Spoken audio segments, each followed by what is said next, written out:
தன்னுடன் முதல் படத்தில் நடித்த நடிகருக்கு 5 லட்சம் ரூபாய் நிதி உதவி தனுஷ்.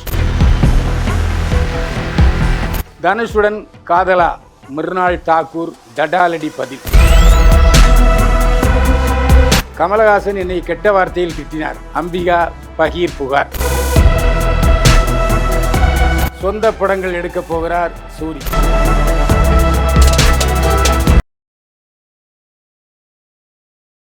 என்னை வாழ வைத்துக் கொண்டிருக்கும் யூடியூப் சேனல் நேயர்களுக்கு நன்றியும் வணக்கமும். துள்ளுவத இளமை படத்தில் தனுஷுடன் இணைந்து நடித்தவர் அபினவ். அவருக்கு இப்போது ஒரு தீராத நோய். எப்படித்தான் அந்த நோய் பற்றியதோ தெரியவில்லை. ஆனால் ரொம்ப டேஞ்சரஸ் நோய். அந்த நோய் பற்றி நாம் விலாவரியாக விவாதிக்க வேண்டிய தேவையில்லை. எனக்கு உதவுங்கள் என்று அபிநய் கேட்டார். உடனடியாக சின்னத்திரை பாலா அவர் எல்லாருக்கும் உதவி பண்ணுறாரு. சம்பாதிச்ச எல்லா பணத்தையும் உதவின்னு கொடுத்துக்கிட்டே இருக்காரு. நல்ல மனுஷன், பாராட்டிடுவோம். அவர் போய் நேரில் சந்தித்து 1 லட்ச ரூபா கொடுத்தாரு அபினவுக்கு. இத்தனைக்கும் அபிநய்க்கும் பாலாவுக்கும் கேபி பாலாவுக்கும் சம்பந்தமே கிடையாது, ஸ்நான பிராப்தியே கிடையாது. ஆனாலும் கொடுக்க வேண்டும் என்ற மனதில் போய் 1 லட்சம் கொடுத்தாரு. இதனால ரொம்ப ஷாக் ஆகிட்டார் தனுஷ். என்னடா நம்ம கூட நடித்த நடிகர் அபினவ், அவருக்கு போய் இந்த கேபிஐ பாலா 1 லட்ச ரூபா கொடுத்துட்டான், நாம் சும்மா இருக்குமேன்னு உணர்ச்சி வசப்பட்டாரோ என்னமோ தெரியவில்லை. உடனடியாக அபிநயை நேரில் சந்தித்து அவருடைய உடல்நலம் மீண்டும் பெறுவதற்கு வாழ்த்து தெரிவித்ததோடு 5 லட்ச ரூபா உதவி செய்திருக்கிறார் தனுஷ். இந்த மாதிரி நல்லுணர்வு கொண்ட தனுஷ், பாலா ஆகியோரை கிங் 24/7 சேனல் வாழ்த்தி பாராட்டுகிறது. தனுஷ் சமீபத்தில் ஒரு இந்தி படத்தில் நடித்து கொண்டிருக்கிறார். அந்த படத்தில் மிருனாள் தாக்கூரும் நடிக்கிறார். அஜய் தேவன் அந்த படத்துலையும் முக்கிய இடத்தில் நடிக்கிறார். இந்த படத்தினுடைய இசை வெளியீட்டில் சமீபத்திலேயே மும்பையில் நடந்தது. மும்பையிலே நடந்த இந்த நிகழ்ச்சியில் தனுஷுடன் சேர்ந்து மிருனாள் தாக்கூரும் கலந்து கொண்டார். இருவரும் கலகலப்பாக பேசி கொண்டிருந்தார்கள், இணைந்து ஃபோட்டோ எடுத்து கொண்டார்கள். இதை பார்த்த வடக்கத்திய பத்திரிகையாளர்கள் தனுஷுடன் மிருனாள் தாக்கூர் காதல், இருவரும் டேட்டிங் செய்து கொண்டிருக்கிறார்கள் என்று கச்சா முச்சான்னு செய்தி பரப்பி விட்டார்கள். இதை கேள்விப்பட்ட மிருனாள் தாக்கூர் என்று சிரித்து கொண்டே, இந்த செய்தியை படித்ததும் பார்த்ததும் எனக்கு சிரிப்பு தான் வந்தது. எனக்கும் தனுஷுக்கும் நட்போ உறவோ தொடர்போ கிடையவே கிடையாது. அஜய் தேவகனுக்கு தனுஷ் ரொம்ப வேண்டியவர். அந்த அடிப்படையில் அந்த விழாவுக்கு வந்தார், நானும் போனேன். அந்த அடிப்படையில் நான் தனுஷை பார்த்து பேசிக்கிட்டு இருந்தேன் ஒழிய, தனுஷ் என்னை விட 3 வயது சின்னவர். நான் அவருடன் காதல் கிடையவே கிடையாது. டேட்டிங்கிறது தொலைச்சி விடும் தொலைச்சி, இப்படிலாம் தப்பு தப்பாக பேசுனீங்கன்னா என்று சொல்லிவிட்டார் மிருனாள் தாக்கூர். எனவே தனுஷ் மிருனாள் தாக்கூர் காதல் டேட்டிங் என்ற தகவலை மிருனாள் தாக்கூரே நேரடியாக மறுத்திருக்கிறார். பிரச்சனை இத்தோடு முடிந்தது. யூடியூப்பில் பேசுகிறத பற்றிலாம் அவர் நல்லா சிலாகித்தார். நான் அப்போ அவர் சொன்னார், அண்ணே நீங்கள் பேசுகிறலாம் நிஜம்தானே, ஏன்னா நீங்கள் 50 வருஷம் சினிமாவில் இருக்கீங்க, உங்களுக்கு யார் யார் எப்படிப்பட்டவங்க தெரியும், அதனால் உங்களுக்கு யூடியூப்பில் ரசிகர்கள் ஜாஸ்தி அப்படின்னு சொன்னார்.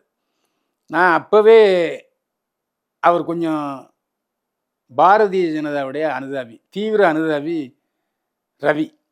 பாரதிய ஜனதாவுக்கு ஆதரவாக எல்லா பேச்சுகளும் பேசிக்கிட்டே இருப்பார். அதுவும் திமுகவை மானாவரியாக வறுத்து எடுத்துருவார். நான் ஒரு முறை ஃபோனில் கேட்டேன், ஏங்க நீங்கள் டிவி சீரியல் நடிச்சுக்கிட்டு இருக்கீங்க, நீங்கள் ஒரு கட்சியில், அதுவும் பாரதிய ஜனதா கட்சியில் சேர்ந்தீங்கன்னா, அதுக்காக பிரச்சாரம் பண்ணிங்கன்னா, அதுக்காக யூடியூப்பில் பேசுனீங்கன்னா, நிறைய டைரக்டர்கள், நிறைய நடிகர்களுடைய விரோதத்தை சம்பாதிக்க வேண்டுமே, அவங்க நடிக்கிற படங்கள்லாம் அவங்களுக்கு சான்ஸ் கொடுக்க மாட்டாங்களே என்று கேட்டேன். அதுக்கு சொன்னார், பரவாயில்லண்ணே, எனக்கு கொள்கை தான் முக்கியம், வருமானம் 2ஆம் இடம் தான்னு சொல்லிட்டார். இப்போ சமீபத்தில் அவர் கமலஹாசனை கொஞ்சம் மிரட்டல் விடுகிற அளவுக்கு பேசிவிட்டார். அது தவறு தான், அந்த அளவுக்கு அவர் பேசியிருக்கக்கூடாது. ஆனால் சனாதனம் என்ற வார்த்தையை கமலஹாசன் தவறாக புரிஞ்சுக்கிட்டு கொஞ்சம் கச்சாமுச்சான்னு பேசினார். அவருக்கு பதிலளித்திருக்கிறார் ரவி.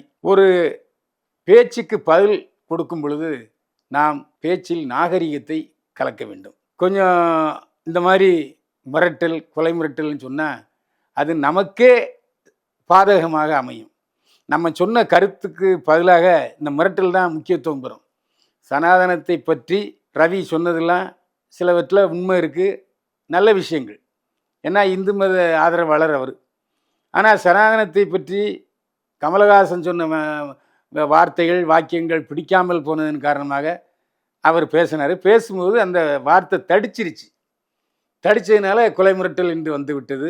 உடனே மக்கள் நீதி மையம் கமலஹாசன் கட்சிக்காரங்க போய் கம்ப்ளைண்ட் கொடுத்துருக்காங்க. என்னுடைய வேண்டுகோள் என்னென்னா, நடிகர் ரவி அவர்களுக்கு, நீங்கள் பாஜக ஆதரவாளராக இருங்கள், அது தப்பு இல்லை. பாஜக ஆதரவாளராக பாஜகவின் கருத்துக்களை சொல்லுங்கள், அதிலும் நியாயம்தான். ஆனால் பேச்சாக இருக்க வேண்டும். இந்த மாதிரி கொலை மிரட்டல் விடுவதை தவிர்த்து விடுவது நல்லது என்று ரவிக்கு நான் வேண்டுகோள் விடுக்கிறேன், அறிவுரை அல்ல. கமலஹாசன் என்னை கெட்ட வார்த்தையில் திட்டினார். அம்பிகார் பகீர் புகார். ஒரு விழாவிலே சுஹாசினி அம்பிகாவும் கலந்து கொண்டார்கள். அந்த விழாவிலே அம்பிகா பேசும் பொழுது கமலஹாசன் என்னை கெட்ட வார்த்தையில் திட்டிவிட்டார் என்று அம்பிகா சொன்னார்.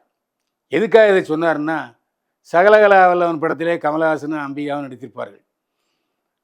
அந்த பேச்சு வரும்போது, சகலகலா வல்லவன் படத்திலே என்னுடைய சித்தப்பா கமலஹாசனை விட அம்பிகா மிகச்சிறந்த முறையில் நடித்திருந்தார், அவருடைய பாவனைகள் எனக்கு பிடித்தது என்று சொன்னார் சுஹாசினி.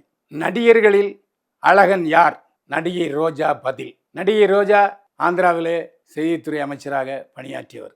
இப்போதும் அவர் தெலுங்கானாவிலே ஜெகன்மோகன் ரெட்டி கட்சியில் தான் இருக்கார். சமீபத்திலே ஒரு விழாவிலே பேசும்போது ஒரு ஆங்கர், ஒரு தொகுப்பாளர் என்ன கேட்டார்னா, நடிகர் ரோஜாட்ட, நிறைய நடிகர்களோடு நீங்கள் ஜோடியாக நடிச்சிருக்கீங்க, ஆனால் நடிகர்களில் உங்கள் பார்வைக்கு மிகவும் அழகான நடிகர் யார் என்று கேட்டார். உடனே நடிகர்களிலேயே ஆணழகன் பிரசாந்த் தான். என்னுடைய முதல் கதாநாயகனாக இருந்தாலும் நடிகர்களில் வாட்ட சாட்டமாக சிவப்பாக அழகாக இருப்பவர் பிரசாந்த் என்று பளீர் என்று பதிலளித்தார் நடிகை ரோஜா. ஜோதியாவின் அம்மாவை நீங்கள் பார்த்திருக்கலாம். இதுவரையில் ஜோதியாவின் அப்பா படத்தை பார்த்துருக்கீங்களா? முதல் தடவையாக ஜோதியா தன்னுடைய அப்பாவுடன் இருக்கும் படத்தை வெளியிட்டிருக்கிறார். அந்த படத்தை இப்போ பாருங்கள். இந்த படத்தில் நக்மா, ரோஷினி மற்றும் ஜோதியா இடம்பெற்றிருக்கிறார்கள். மூவரும் மிகப்பெரிய தயாரிப்பாளர். சதா என்பவர் தான் ஜோதியாவுடைய அப்பா. சொந்த படங்கள் எடுக்க போகிறார் சூரி.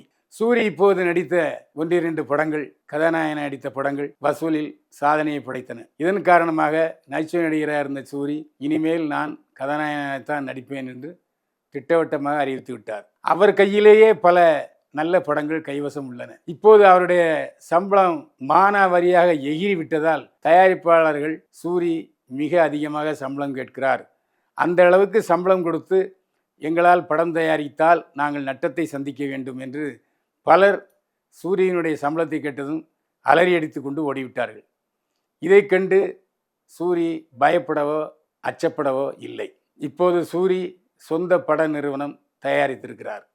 அவருடைய சொந்த பட நிறுவனங்கள் மூலம் தயாரிக்கும் படங்களில் சூரி கதாநாயகனாக நடிப்பது என்ற முடிவுக்கு வந்திருக்கிறார். நேயர்களே, இது போன்ற பரபரப்பான சினிமா துணுக்களை அறிந்து கொள்ள கிங் 24x7 சேனலை சப்ஸ்கிரைப் பண்ணுங்கள், ஷேர் பண்ணுங்கள்.